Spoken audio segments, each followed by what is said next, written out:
Stories Telugu. Please subscribe. అనగనగా ఒక గ్రామంలో రంగయ్య అనే వ్యాపారి ఉండేవాడు. అతని భార్య సీతాలు. అతను రకరకాల వ్యాపారాలు చేసి బాగానే సంపాదించాడు. ఒకరోజు అతని భార్య సీతాలుతో ఇలా అన్నాడు. నేను వ్యాపారం పని మీద బుక్క సముద్రం వెళ్తున్నాను. దారిలో రాయదుర్గంలోని మిత్రుడు సీతయ్యను చూసి రావడానికి 2 రోజులు పట్టవచ్చు. మన వ్యాపారం, వ్యవసాయం, వ్యవహారాలన్నీ పనివాళ్లతో చేయిస్తూ జాగ్రత్తగా చూసుకో అనగానే సీతాలు ఇలా అంది. ఎక్కడి పనులక్కడ చేయటానికి పనివాళ్లున్నారు కదా, నువ్వేం కంగారు పడకు. సరేగాని నువ్వు నిజంగా వ్యాపారం పని మీద బుక్క సముద్రం వెళ్తున్నావా, లేకపోతే ఎప్పటినుంచో కలవాలనుకుంటున్నా మీ స్నేహితుడితో 2 రోజులు గడపటానికి పోతున్నావా? సీతాలు, నీతో అబద్ధం చెప్పే పనేముంది? స్నేహితుని చూడడానికే వెళ్తున్నాను అంటే నువ్వు కాదంటావా? నిజంగానే బుక్క సముద్రంలో పనుండే వెళ్తున్నాను. వాడుంటున్న ఊరు రాయదుర్గం దారిలోనే కదా.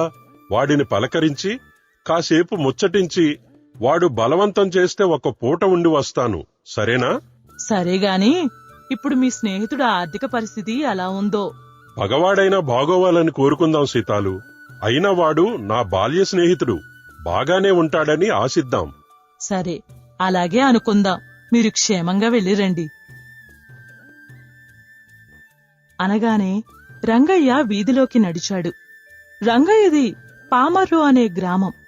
ప్రస్తుతం వడ్లు, చుట్టుపక్కల గ్రామాల్లో పండే కందులు, పెసలు, అలసందలు లాంటి అపరాలన్నిటినీ టోకుగా కొని బుక్క సముద్రంలోని పెద్ద వ్యాపారులకు అమ్మడంతో పాటు తనకున్న 5 ఎకరాల వ్యవసాయం పొలంలో కూడా కూలీలను పెట్టి పంట పండిస్తూ ఉంటాడు. అతని భార్య సీతాలు స్వయాన మేనమామ కూతురు. చలాకీ అయింది. రంగయ్య వ్యాపారం పని మీద బుక్క సముద్రం వెళ్లినప్పుడల్లా అంతా సీతాలే చూసుకుంటుంది. రంగయ్య, సీతయ్యలు చిన్ననాటి స్నేహితులు.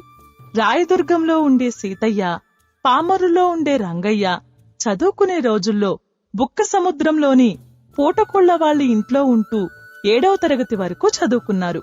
తర్వాత తండ్రి చనిపోవటంతో రంగయ్య పామరు వచ్చి తండ్రి చేసే వ్యాపారం, వ్యవసాయం అందిపుచ్చుకుని తల్లి కోరిక మేరకు మేనకోడలైన సీతాలుని పెళ్లి చేసుకున్నాడు. తరువాత ఏదో 1-2 సార్లు బుక్క సముద్రంలోనే రంగయ్య, సీతయ్యలు కలుసుకున్నారే తప్ప సీతయ్య ఏం చేస్తున్నాడు, ఎలా ఉన్నాడు అన్న వివరాలేవి రంగయ్యకి తెలీదు. రాయదుర్గంలో ఉంటున్నాడు అన్న ఒక్క విషయం తప్ప సీతయ్యను చూసి చాలా ఏళ్లైంది. అందుకే ఈసారి ఎలాగైనా సీతయ్యను కలుసుకుని వెళ్లాలనుకున్నాడు రంగయ్య. అదే హుషారు, ఆనందంతో ప్రయాణిస్తున్నాడు రంగయ్య. రంగయ్యతో పాటు ప్రయాణిస్తున్న అదే ఊరివాడైన ఎల్లయ్య రంగయ్యను చూసి ఇలా అన్నాడు. ఏంటి రంగయ్య, ఇవాళ చాలా సంతోషంగా కనిపిస్తున్నావు. నీకు వ్యాపారంలో పెద్దగా లాభాలు వచ్చే అవకాశం ఏమైనా తగిలిందా? ఏమీ లేదు పుల్లయ్య. 5 సంవత్సరాల తర్వాత నా స్నేహితుణ్ణి కలవబోతున్నాను. నువ్వింత ఆనందంగా వెళ్తున్నావు, కానీ నీ స్నేహితుడు నిన్ను గుర్తుపడతాడంటావా? తప్పకుండా గుర్తుపడతాడు. మా స్నేహం అలాంటిది. ఒకవేళ వాడు గుర్తుపట్టలేకపోయినా నేను గుర్తు చేసి గట్టిగా ఆలింగనం చేసుకుంటాను. చూడు ఎల్లయ్య, ఈ సృష్టిలో అన్నింటికన్నా తీయనిది స్నేహమే. మంచి స్నేహితులు ఉన్నవాడు ధనవంతుడి కన్నా గొప్పవాడు. అంతేలే రంగయ్య, నువ్వన్నది నిజమే. సరే, నీ చిరకాల మిత్రుడు నువ్వు కలుసుకొని ఆనందంగా గడపాలని కోరుకుంటున్నా. నేను ఈ పక్క ఊరు పల్లిపాడు వెళ్తున్నా, వస్తా మరి అని రంగయ్యకి చెప్పి ఎల్లయ్య వేరే దారిలో వెళ్లిపోయాడు. రంగయ్య ప్రయాణం చేసి పొద్దుగూకే వేళకి రాయదుర్గం చేరుకున్నాడు. అక్కడ 3-4 అడిగితే సీతయ్య ఉంటున్న ఇంటికి దారి చెప్పారు. ముందుకు వెళ్లి సీతయ్య ఉంటున్న ఇంటిని చూసి రంగయ్య ఆశ్చర్యపోయాడు. అది ఒక చిన్న పూరి గుడిసె. విశాలమైన స్థలంలో కట్టిన చాలా పాతకాలం నాటి గుడిసె. అది చూసి రంగయ్య మనసులో ఇలా అనుకున్నాడు. ఇది సీతయ్య ఉంటున్న ఇల్లేనా, లేక ఊరివారు తప్పు చిరునామా చెప్పారా? ఎందుకైనా మంచిది, ఒకసారి పిలిచి చూద్దాం. సీతయ్యదే అయితే తానే బయటికి వస్తాడు అనుకుని రంగయ్య ఇలా పిలిచాడు. సీతయ్యా, సీతయ్యా అని లోపల ఉన్న వాళ్లకి వినపడేలా గట్టిగా కేకవేయగానే లోపల నుండి ఒక గొంతు ఇలా అడిగింది. ఎవరు? నేను రంగయ్యని సీతయ్య, నీ చిన్ననాటి మిత్రుణ్ణి. పామరు నుండి వస్తున్నాను. అనగానే గుడిసె లోపల నుండి ఒక వ్యక్తి బయటకు వచ్చాడు. అతన్ని చూడగానే గాఢంగా ఆలింగనం చేసుకుంటూ రంగయ్య ఇలా అన్నాడు. ఎన్నాళ్ళయింది మిత్రమా, నిన్ను చూసి 5 సంవత్సరాలకు పైగా అయ్యింది. సీతయ్య కూడా రంగయ్యని గుర్తుపట్టి ఇలా అన్నాడు. అవును మిత్రమా, నువ్వన్నట్లు మనం బొక్క సముద్రంలో కలుసుకుని 5 సంవత్సరాల దగ్గరవుతుంది. ఎలా ఉన్నావు? ఏంటి సంగతి? బాగానే ఉన్నాను సీతయ్య.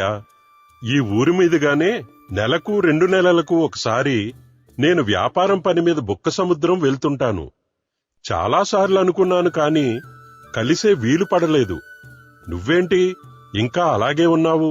ఇల్లు కూడా కట్టుకోలేదా? ఈ 4-5 ఏళ్లలో మంచి ఇల్లు కట్టుకుని పెళ్లి చేసుకుని ఉంటావనుకున్నాను. నువ్వు అలాగే అనుకుంటావు కాని నాకున్న బరువు బాధ్యతలు అలాంటివి. నాకన్నా చిన్నవాళ్లు కన్నయ్య చెన్నయ్యలు, వాళ్ళు నీకు తెలియదులే. మనం విడిపోయాక వాళ్ల బాధ్యత కూడా నా మీదే పడింది. అవును, బయట మాట్లాడుతున్నాం, రా లోపలికి రా. సీతయ్య గుడిసెలోకి రంగయ్య కూడా లోపలికి నడిచాడు. రంగయ్య తమ్ముళ్ళిద్దరూ కన్నయ్య చిన్నయ్యలను చూసి పలకరించి రంగయ్య ఇలా అన్నాడు. సీతయ్య, తమ్ముళ్ళేం చేస్తున్నారు? సంపాదన ఏమిటి? ఏముంది మిత్రమా, మా ఇంటి వెనక మా తండ్రి కాలం నుండి వస్తున్న మామిడికాయ చెట్టు ఒకటి ఉన్నది. అది సంవత్సరం పొడుగునా కాస్తుంది. వాటిని కోసి అమ్మి ఇంటికి కావలసిన సరుకులు తెచ్చుకుంటాం. ఇంకా వెనక ఉన్న ఖాళీ స్థలంలో వీలైతే ఋతువుల ప్రకారం పండే కూరగాయలు వేస్తూ ఉంటాం అని తమ్ముడు కన్నయ్య వంక చూసి సీతయ్య ఇలా అన్నాడు. నువ్వు చెట్టు నుండి కొన్ని కాయలు బజారుకు తీసుకువెళ్లి వాటిని అమ్మి ఈ పూట వంటకు కావలసిన సరుకులు తీసుకుని వచ్చి వంట చెయ్యి. నా మిత్రుడు రాత్రికి మన ఆతిథ్యం స్వీకరించి పొద్దున వెళ్తాడు. అనగానే వాళ్ల పరిస్థితి గ్రహించిన రంగయ్య ఇలా అన్నాడు. వద్దులే మిత్రమా, నేను వెళ్తాను. మళ్లీ వచ్చినప్పుడు ఒక పూట ఉంటానులే. అలా కుదరదు రంగయ్య. చాలా సంవత్సరాల తర్వాత ఈ మిత్రుణ్ణి చూడటానికి వచ్చావు. నీవు మా ఆతిథ్యం స్వీకరించాల్సిందే. అయినా నీ వెళ్లేది ఇంటికి కాదు కదా, రేపొద్దునే లేచే బొక్క సముద్రం వెళ్దూగాన్లే అని తమ్ముళ్ల వంక చూసి సీతయ్య ఇలా అన్నాడు. ఇంకా ఇక్కడే ఉన్నారేమిరా, తొందరగా వెళ్లి వంట ఏర్పాట్లు చూడండి. అనగానే కన్నయ్య చిన్నయ్యలు అక్కడి నుండి వెళ్లిపోయారు. ఆ తర్వాత మిత్రులిద్దరూ చిన్ననాటి ముచ్చట్లు మాట్లాడుకుంటుండగా గంట గడిచింది. వంట సిద్ధం చేసి తమ్ముళ్లలో పెద్దవాడైన కన్నయ్య సీతయ్యతో ఇలా అన్నాడు. అన్నయ్య, భోజనం తయారైంది, మీరు వస్తే వడ్డిస్తాను. అదేంటి, అందరం కలిసి భోజనం చేద్దాం. నాకు మధ్యాహ్నం తిన్నదే సరిగ్గా అరగలేదు. అనగానే చిన్నయ్య ఇలా అన్నాడు. నాకు మధ్యాహ్నం నుంచి కడుపులో బొత్తిగా బాగోలేదు, మీరు కానివ్వండి. అనగానే రంగయ్య గమనించాడు.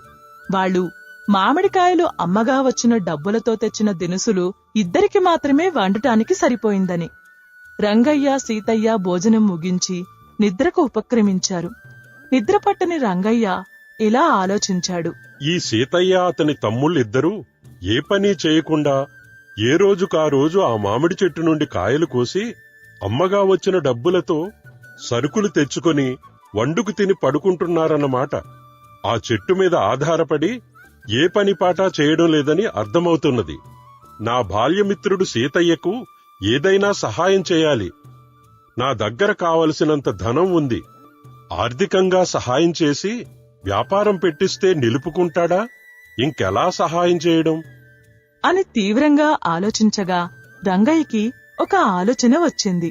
తన పక్కన పడుకున్న సీతయ్య అతని తమ్ముళ్ల వంక చూశాడు. వాళ్ళు గాఢ నిద్రలో ఉన్నారు. నెమ్మదిగా లేచి చప్పుడు చేయకుండా గొడ్డలు తీసుకుని పెరట్లోకి వెళ్లి మామిడికాయ చెట్టును చూసి ఇలా అనుకున్నాడు. మామిడికాయ చెట్టు ఉండడం వలన దీని కాయలు రోజూ తెంపుకుని మరే కాయ కష్టం కానీ సంపాదించాలన్న ఆలోచన కానీ లేకుండా నా మిత్రుడు అతని తమ్ముళ్ళు బ్రతికేస్తున్నారు. దీన్ని నరికేస్తే ఏం చేస్తారో చూద్దాం అని మామిడికాయ చెట్టుని గొడ్డలితో సమూలంగా నరికేసి ఆ రాత్రే ఇంటి నుండి వెళ్లిపోయాడు రంగయ్య. తెల్లారిన తరువాత సీతయ్య లేచి చూస్తే రంగయ్య కనపడలేదు. పని ఒత్తిడి మీద తనకు చెప్పకుండానే ఉదయాన్నే వెళ్లిపోయినట్టున్నాడు నా మిత్రుడు అనుకుంటూ ఇంటి వెనుకకు వెళ్లి చూస్తే మామిడి చెట్టు నరికేసి ఉంది. అది చూసి హతాశుడైన సీతయ్య గట్టిగా అరిచాడు. తమ్ముళ్ళు, కన్నయ్య, చిన్నయ్య, మన మామిడికాయ చెట్టుని ఎవరో నరికేశారు. అనగానే వాళ్ళు కూడా వచ్చి చూసి హతాశులై ఎవరు నరికారో మాకు తెలీదన్నయ్యా అన్నారు. ఆలోచించి సీతయ్య మాత్రం ఇది ఖచ్చితంగా రంగయ్య పనే అనుకున్నాడు. తను సుఖంగా మామిడికాయలు అమ్ముకుంటూ బ్రతకటం చూడలేక అసూయతో అలా చేసి ఉదయం ముఖం చూపించటానికి చెల్లక రాత్రికి రాత్రే వెళ్లిపోయాడని అనుకున్నాడు.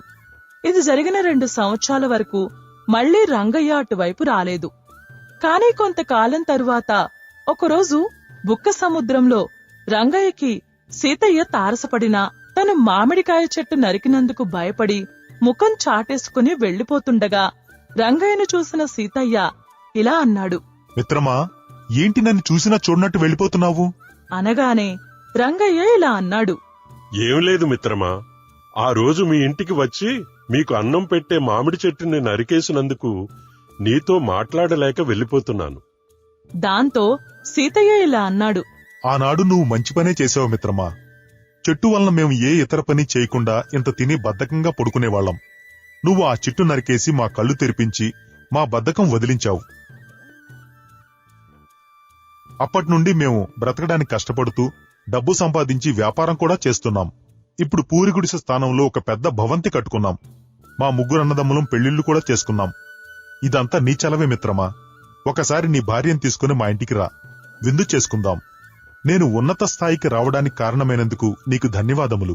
మిత్రులారా, కూర్చొని తింటే కొండలైనా సరిపోవు అన్నారు పెద్దలు.